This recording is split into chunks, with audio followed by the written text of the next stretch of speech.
Inside the prison, Luna was no longer the woman the world believed her to be. The tabloids had painted her as the fragile scientist who had lost everything to a conspiracy she might have helped create. But behind the walls, stripped of status, possessions, and illusions, something in her began to sharpen. Her mind, the same mind that once decoded DNA like poetry, refused to decay. She started watching, listening, understanding how power worked in places where no one believed in justice anymore. Every gesture from the guards, every whisper between inmates became part of a system she could read like code. The prison was its own experiment in human behavior, and Luna was determined to survive it by mastering the variables. At first, she drew little attention. Her quiet, introspective nature allowed her to blend into the background, to be forgotten. But soon, her kindness began to attract a small circle, women who had long stopped believing anyone could listen. Luna listened. She remembered names, stories, fragments of lives broken by decisions made far above their reach. It was through these stories that she began to understand how deep corruption ran, how many innocent people had been buried beneath falsified evidence or sacrificed to protect reputations. And somewhere in that cruel hierarchy stood the same people who had used her, names she could not yet prove, but could trace through patterns of power. Her chance to fight back came unexpectedly, in the form of a man who was supposed to be her enemy. His name was Marcus, a corrections officer with the cold efficiency of someone long accustomed to silence. Yet there was something in his eyes when he first saw her that unsettled her. He wasn't cruel, just detached, as if he had learned to live without belief in anything. Over time, she noticed that he lingered near her cell longer than necessary, pretending to check logs, pretending not to listen when she spoke softly about science, about truth, about the possibility that not everyone in the system had become rotten. Marcus had his own ghosts. Years ago, his sister had been convicted on fabricated evidence after she uncovered internal fraud in a pharmaceutical trial, a trial that, Luna realized one night, was linked to the same corporate network that had destroyed her. The company, under the guise of genetic research, had manipulated DNA data to control patent rights and silence whistleblowers. Luna's case had been their masterpiece, a public fall that diverted attention from their crimes. When Marcus finally confided his story to her, it was not because he trusted her, but because her calm persistence dismantled the walls he had built. She didn't offer pity. She offered understanding, the same kind of understanding that could transform pain into action. They began to exchange information in secret. It started with small things: a smuggled report, a torn page from an internal memo, a name scribbled on tissue paper. Marcus provided access. Luna provided the knowledge to interpret it. In dim corners of the infirmary, she pieced together fragments of a web that reached from the laboratories that had once employed her to the government contracts that funded them. Every discovery drew her closer to the truth, and closer to the line that separated survival from rebellion. Word of her growing influence spread through the prison. Some inmates revered her as a symbol of defiance, others feared the attention she drew. One night, while she reviewed the coded files Marcus had hidden in a medical cabinet, she overheard guards whispering about a planned transfer, a cover for her removal. Someone outside wanted her silenced before she could testify again. Marcus confirmed it. The order had come from high above, disguised as bureaucratic routine. She was to be lost in transport. That night, under the flickering fluorescent lights, Luna made her first irreversible decision. She would not die for their convenience. The prison erupted days later. A small fight in the cafeteria ignited into full-scale chaos. Sirens blared. Smoke filled the corridors. Inmates screamed as guards fought to regain control. Marcus, caught between duty and loyalty, found Luna in the confusion. He pressed a USB drive into her hand, the final piece of evidence she needed, containing encrypted data that could expose the corporate figures who had framed her and others. "This is it," he said, his voice raw. "But once you use it, they'll come for you." Outside, alarms shattered the night. The riot had created the perfect distraction for an escape, one that Marcus could facilitate. Luna stood at the threshold of freedom, her heart pounding as she looked back through the chaos. If she fled, she would vanish forever, a fugitive branded by lies.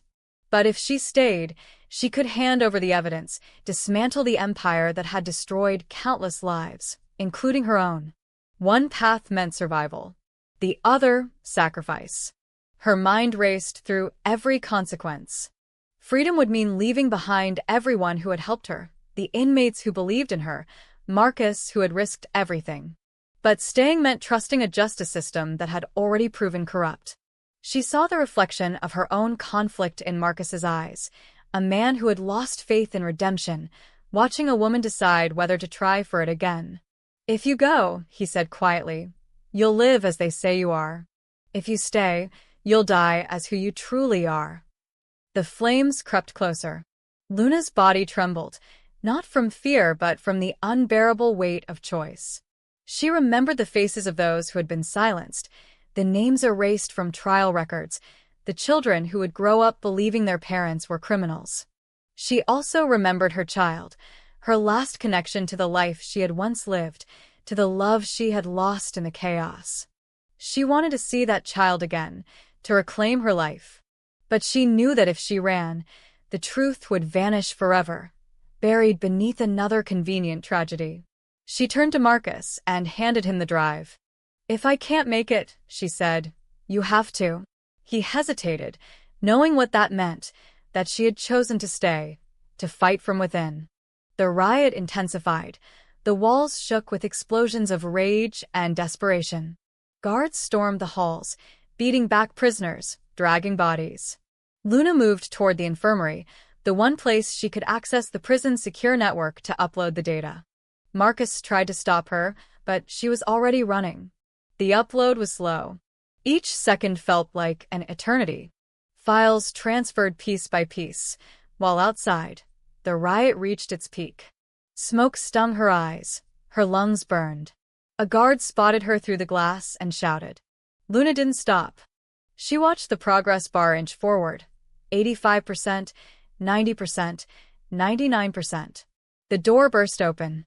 She was pulled backward, restrained, beaten, but she didn't let go of the drive. When the system flashed, transfer complete, a strange calm flooded her. Somewhere beyond the walls, the truth was free. The aftermath was chaos. The riot was contained, dozens were injured, and the prison warden publicly condemned the violence. The official report stated that Luna Forrester, formerly a respected geneticist, had instigated the uprising as part of an escape attempt. She was placed in solitary confinement, her name once again dragged through mud. But outside, journalists began receiving anonymous leaks, files revealing years of DNA manipulation, court bribes, and human experimentation tied to high-ranking officials. The story exploded across networks. The empire she had helped expose began to collapse under scrutiny. Marcus disappeared soon after, his badge found in a locker beside a note that simply read, "For her." Whether he escaped, was silenced, or continued her mission from the shadows, no one knew. What mattered was that the truth had survived. In the world beyond the walls, the consequences rippled outward. The revelations implicated not only corporations, but families whose influence spanned generations. The Forrester Foundation, the Spencer Enterprises, the Logan Trust, all names once synonymous with power, were drawn into scandal. DNA records showed falsified connections, heirs who were never biologically related, fortunes built on deception. The fallout destroyed reputations, marriages, alliances. Each family blamed the others, unaware that Luna's truth had been meant to free them all from the same lie. From her isolation cell, Luna heard fragments of the news through the static of a broken radio. Her name was once again on every channel, this time, not as a criminal, but as the woman who exposed the rot at the core of the system. She didn't smile. She didn't cry.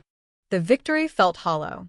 For every truth revealed, another layer of humanity had been stripped away. She thought of Marcus, of her child, of the quiet life that might have been. Freedom, she realized, wasn't the absence of walls, it was the ability to live with what those walls had taken. Days turned into weeks. Investigators demanded her testimony. Petitions circulated for her release. The public called her both hero and traitor. Luna remained silent. She had said everything she needed to say in data and blood. What the world chose to believe now was beyond her control. And yet, deep down, she knew this was only the beginning. Power, like DNA, could mutate. For every empire that fell, another would rise. But somewhere, she hoped, someone like Marcus, someone who still believed that even the broken deserved redemption, was out there, carrying the torch she had lit in darkness. In the end, Luna's name became legend, a paradox of guilt and grace, love and betrayal. The riot that had nearly destroyed her became the moment that redefined her. And though the world still debated whether she was a martyr or a manipulator, Luna herself understood the truth. Sometimes justice is not born from innocence, but from the courage to confront one's own corruption and still choose to fight. Long after the scandal faded, long after the Forrester, Spencer, and Logan dynasties rebuilt themselves, the story of the woman who brought them all to their knees lingered like a warning. In the silence of her cell, Luna whispered to herself what she had once told Marcus. The truth is not a weapon. It's a mirror. The brave will use it to see themselves. The coward will try to shatter it. The quiet beginnings of what would become a dangerous connection started not with passion, but with silence. Deacon and Taylor first shared that silence during therapy sessions, spaces meant to heal, to dissect the pain of the past, to find meaning in brokenness. For Taylor, those sessions were another attempt to make sense of the guilt she carried from years of missteps, from loving too recklessly, from trying to save people who didn't want to be saved. For Deacon, they were supposed to be his last chance at redemption, a fragile step toward becoming the man Hope could trust again. Yet somewhere between empathy and confession, between the words spoken and the ones left unspoken, something inside both of them began to shift. They started to recognize in each other the same exhaustion, the same hunger to be seen not as what they had done, but as what they might still become. What began as therapy evolved into something forbidden. Their conversations stretched beyond the scheduled hours, drifting into evenings heavy with unspoken emotion. Taylor told herself it was professional compassion. Deacon told himself it was gratitude. But their hearts knew better.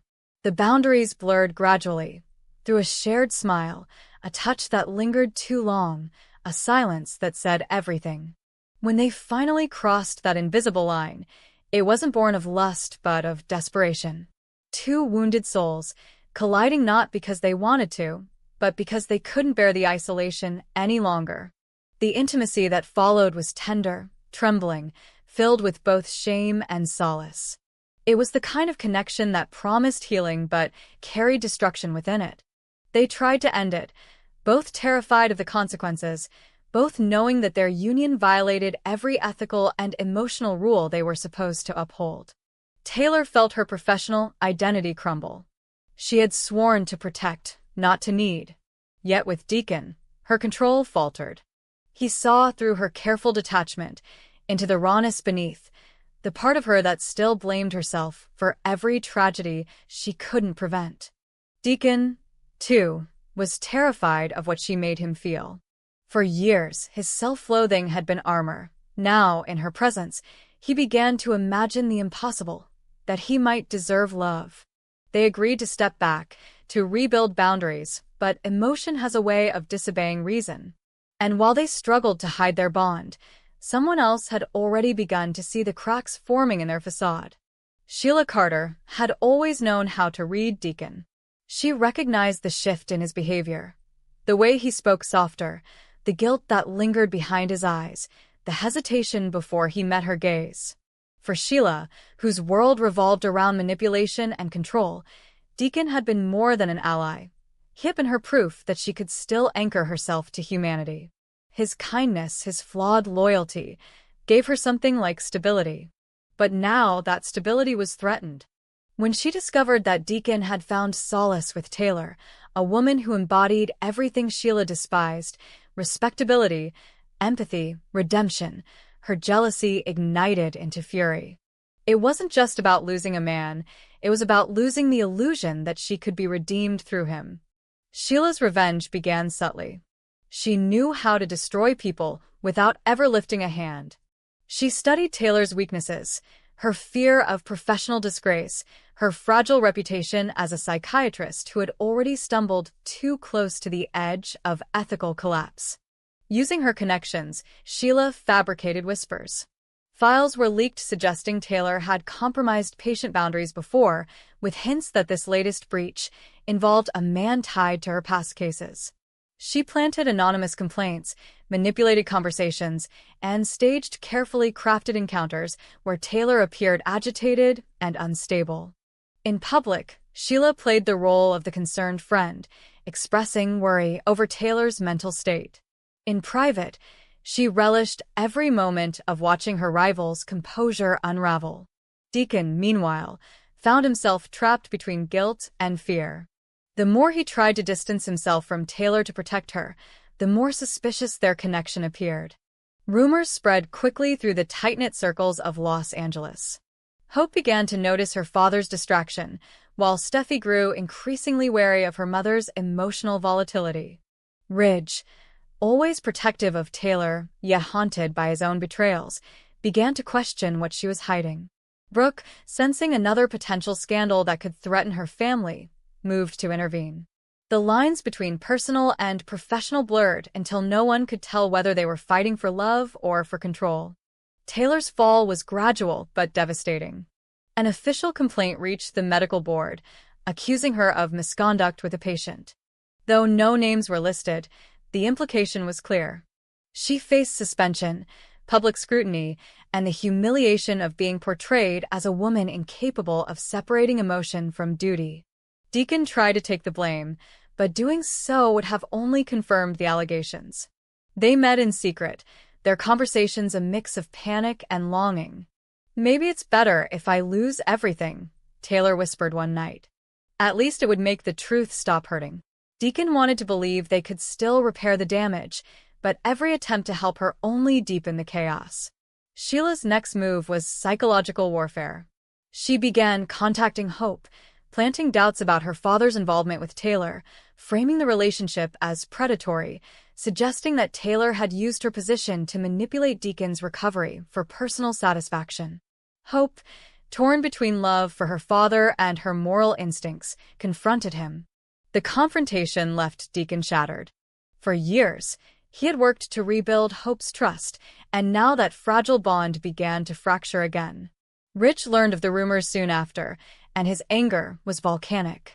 His protectiveness toward Taylor collided with his resentment of Deacon, leading to a confrontation that reignited old rivalries and reopened unhealed wounds within the Forrester family. Brooke, ever pragmatic, saw through parts of Sheila's scheme but was powerless to stop it. She understood jealousy better than anyone, understood how easily passion could destroy reason. Yet she also recognized something deeper. Deacon truly loved Taylor, perhaps more genuinely than he had ever loved anyone. That truth made the situation even more tragic. Brooke warned him that his devotion could cost Taylor everything, but Deacon refused to abandon her. "I can't," he told her, "because if I walk away now, she'll never believe she's worth saving." By then, Sheila had escalated her tactics. She began sending anonymous messages to both Taylor and Deacon, photos that appeared to capture intimate moments between them, even those that never happened. She doctored recordings, edited snippets of therapy sessions to sound incriminating, and delivered them to the authorities. The goal was simple: to isolate Taylor completely, to make her doubt not just her integrity, but her sanity. It worked. Taylor began to question her memory, wondering if perhaps she had crossed more lines than she remembered. The stress eroded her confidence, her work, her relationships. For Deacon, the unraveling was unbearable. He confronted Sheila in one final attempt to end the torment. But Sheila was beyond reason. She laughed at his desperation, calling his love for Taylor pathetic, claiming he had replaced one addiction with another. "You think she can save you," she taunted, "but she'll destroy you like everyone else." When he threatened to expose her manipulations, She retaliated by fabricating an entirely new narrative that Taylor had manipulated Deacon into covering for her crimes. It was enough to make even those closest to them question everything. As the city buzzed with scandal, Hope, Steffi, Ridge, and Brooke found themselves trapped in a moral battlefield. Hope defended her father, insisting that he had changed, while Ridge accused him of exploiting Taylor's vulnerability. Steffi stood by her mother, but even she began to wonder whether Taylor's blurred boundaries had crossed into danger. Brooke tried to mediate, but the fractures deepened, splitting families into opposing camps. The fight was no longer about guilt or innocence, it was about survival. In the midst of it all, Taylor reached a breaking point. Facing professional ruin and public humiliation, she retreated from the world, convinced that she had failed not just herself, but everyone she loved. Deacon found her one night, sitting alone by the ocean, the wind tearing through her hair, the horizon swallowing her tears. He didn't speak. He simply sat beside her. And for the first time, neither of them tried to justify what had happened. They didn't talk about therapy or ethics or redemption. They talked about loneliness, the kind that drives people to make impossible choices. When the truth finally emerged, it came not through confession but through collapse. Sheila's schemes began to unravel when one of her accomplices, an IT technician she had blackmailed, turned himself in. Evidence surfaced proving the recordings had been doctored, the reports falsified. But by then the damage was done. Taylor's license was suspended pending review, and Deacon's reputation was beyond repair. Sheila disappeared before she could be arrested, leaving behind a trail of chaos and fear. In the aftermath, the world tried to move on. Ridge and Brooke reconciled yet again, clinging to the illusion of normalcy. Hope forgave her father, though something in her trust had changed forever. Steffi fought to restore her mother's